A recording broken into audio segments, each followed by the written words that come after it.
Breaking news, a plot gone awry. President Trump telling USA Today he believes that is the reason for the death of Saudi journalist Jamal Khashoggi, and questioning Turkish officials who insist his body was cut up with a bone saw. Asked if that proved wrongdoing by the Saudis, the paper says Trump was incredulous and asked, quote, "Do you know there was a bone saw?"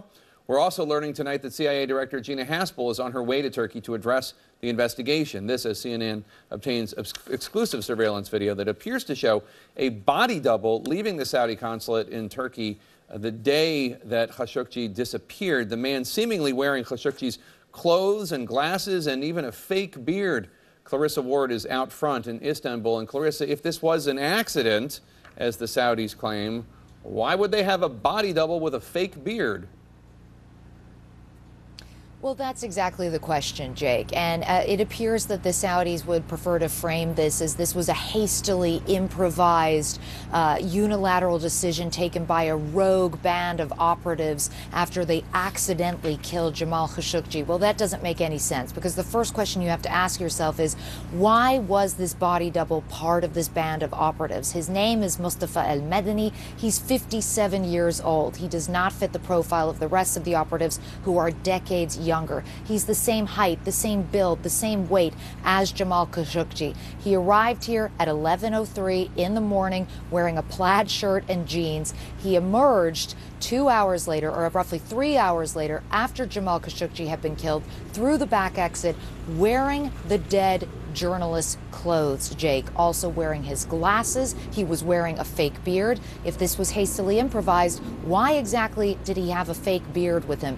He then went to one of the busiest, most crowded tourist areas, went into a bathroom with a plastic bag, changed back into his original clothes, then is later on seen dumping the plastic bag in a dumpster before going back to his hotel, checking out of the hotel, heading to the airport. Turkish officials telling us in no uncertain terms that this screams to them that this was premeditated. They believe it was premeditated murder. And tomorrow we're expected to hear from President Erdogan of Turkey. He said he is going to reveal the full naked truth, Jake. A lot of people wanting to know exactly what that will be. All right, Clarissa Ward in Istanbul, thank you so much. Out front now, Republican Senator from Kentucky, Rand Paul. He sits on the Senate Foreign Relations Committee. Senator, always good to see you. Thanks for joining us. You said you're certain the Crown Prince was involved in and directed the murder of Jamal Khashoggi. Now you see this video of an apparent body double in Khashoggi's clothes, wearing a fake beard on the same day that he was killed. What's your reaction?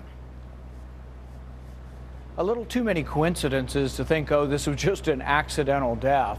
You send a forensic pathologist with a bone saw just in case you might have a fist fight where you have to dismember somebody. I mean, how horrific. But then also having a body double. I think there's a lot of reasons to think this was planned. And I think because they have such an authoritarian government, nothing over there happens that's not directed from above. You don't act without orders. So it's kind of stretches credulity to think that the Crown Prince wasn't involved in this. Now, Saudi Foreign Minister Adel al-Jubeir attacked you for implicating the Crown Prince. Here's what he had to say. I find it very surprising that somebody 6,000 miles away can be certain about an event that happened 6,000 miles away with no access to information or intelligence. So this is a judgment call on the part of Senator Paul. This is not based in fact. It's just based on emotions and based on speculation. What's your response to the Saudi foreign minister? I think he's got a lot of gall to lecture the United States about presumption of innocence. The Saudis currently have over 3,000 people being held without any trial, without any presumption of innocence in their prison. These are political prisoners. They have nearly 1,000 of these prisoners have been there for more than 3 years. They recently, in the last year or so, killed a Shia sheikh by the name of Nimr al-Nimr. They're holding his nephew, who's been in prison and supposed to be in prison for life, for attending a protest rally. So no, the Saudis shouldn't be lecturing anybody about the presumption of innocence. You're calling for the U.S. to suspend arms sales to Saudi Arabia over this incident. President Trump has said repeatedly he's opposed to that. And today he actually mentioned your name while discussing those arms sales to the Saudis. Take a listen. I agree with Rand on a lot of things. I don't want to lose all of that investment that's being made in our country. I don't want to lose $1 million jobs. I don't want to lose $110 billion in terms of investment, but it's really $450 billion if you include other than military. So that's very important. So he says he agrees with you on a lot of things, but he doesn't want to lose all these hundreds of billions of dollars in arms deals and the like. How are you going to convince the president to get on board with this and that you're right and he's wrong?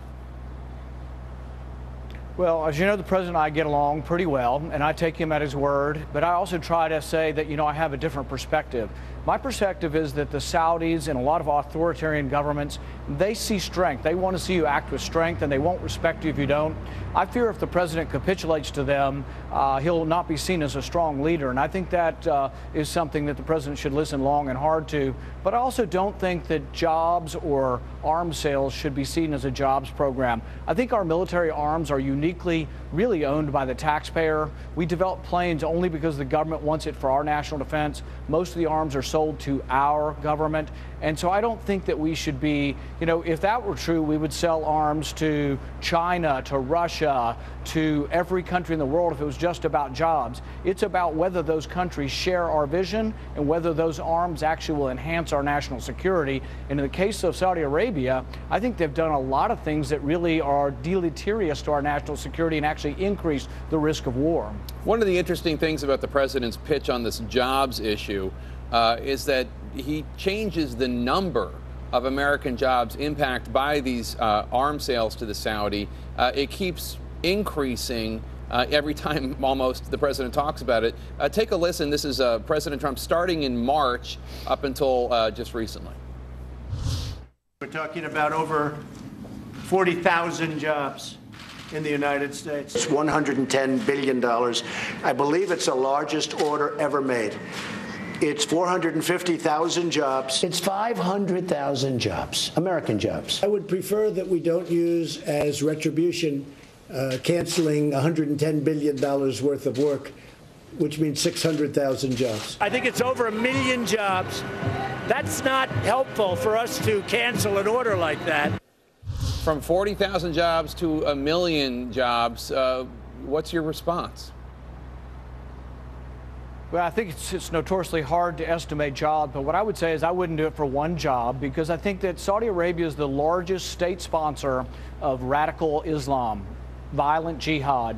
They fund tens of thousands of madrasas teaching this hatred of Christianity, Judaism, and Hinduism, frankly, and all others. And so I think really Saudi Arabia has been a big part of the whole problem that we've dealt with worldwide terrorism for decades now. I think what they're doing in Yemen is atrocious. I think millions of people are living on the edge of starvation because of this sort of proxy war that the Saudis are fighting in Yemen and the blockade of food.